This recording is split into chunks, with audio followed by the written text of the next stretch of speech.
Vous avez manifesté la semaine dernière à Montréal, dimanche. Vous vous apprêtez à le faire encore aujourd'hui. L'invitation auprès du directeur du service de police de Montréal a fait beaucoup de bruit. Sylvain Caron, qui ne sera pas présent finalement, n'est pas le bienvenu. Votre réaction là-dessus? Ben oui, effectivement. Une des raisons, vous le voyez, donc ça a fait beaucoup de bruit.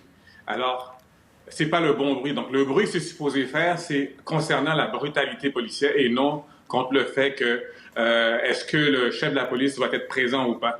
Donc, je comprends les organisateurs aussi.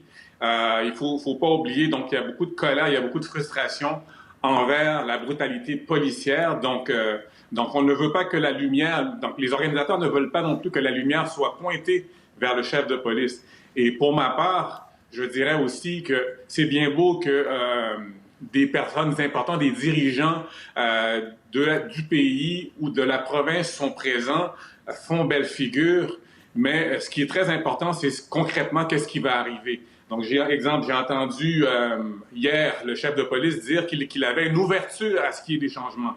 Et moi, personnellement, je trouve que encore c'est quand même honteux de dire qu'il y a une ouverture de faire des changements.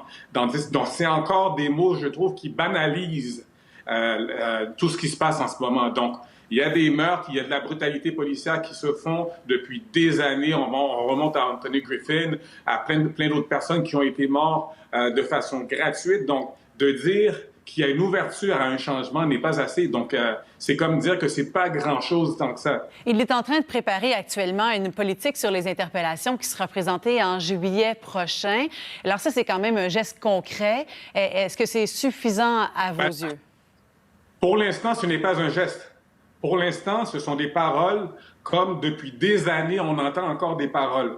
Donc, les gestes, c'est lorsqu'on va avoir justement des choses concrètes, on va voir que les gens, les dirigeants de ce pays, de cette ville, vont vraiment passer à l'action. Pour l'instant, ce sont juste des paroles comme on entend depuis 10-20 ans, quoi.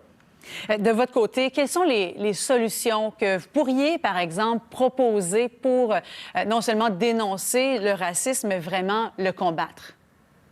Bien, déjà, en partant, il y a une éducation qu'il faut refaire au sein de la police. Il y a une éducation aussi qu'il faut refaire au sein de la population. Je pense que ce serait très important. Regardez, dans les écoles,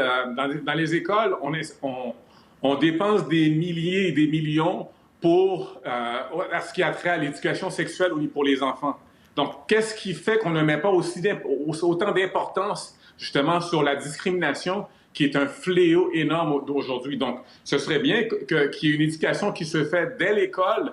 Donc, déjà, on le sait très bien. Donc, dans les écoles, tout ce qui a trait à l'esclavage, tout ce qui a trait à ce que les Autochtones ont subi voilà des siècles, c'est inconnu de personne. C'est maintenant que les gens sont au courant de ce que les Autochtones, exemple, ont vécu voilà des siècles, quoi. Il y a un changement de ton dans les manifestations actuellement aux États-Unis. Vous l'avez certainement remarqué aussi. Beaucoup moins de cas. Ça se passe de façon plus pacifique. Est-ce que c'est également ce que vous souhaitez pour ce qui va se passer aujourd'hui à Montréal? Effectivement, c'est ce que je souhaite. Il faut que ça se passe de façon pacifique. On ne peut pas combattre la haine par la haine.